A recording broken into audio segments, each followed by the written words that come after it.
రుద్రాయ కార్తీక మాసంలో చెట్టుకు ప్రదక్షిణ చేయడం వల్ల ఏమి ఫలితాలు వస్తాయి గురుగారు అని చాలామంది అడిగారు.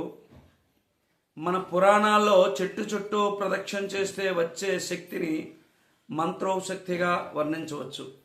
ఉదాహరణకి రావి చెట్టు తీసుకుంటే ఒకసారి దార వేలు చుడితే ఓం నమో నారాయణ అనే అష్టాక్షరి మంత్రం 108 సార్లు జపం చేసిన వలన ఫలితం పొందుతారు.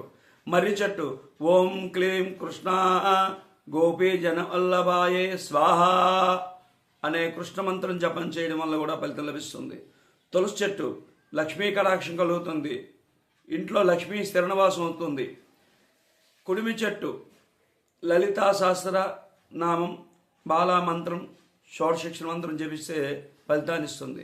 మేడి చెట్టు అమ్మవారి యొక్క నవర్ణ మంత్రము ఓం దత్తమాల మంత్రం అనుష్ఠం చేయడం వల్ల ఫలితం లభిస్తుంది.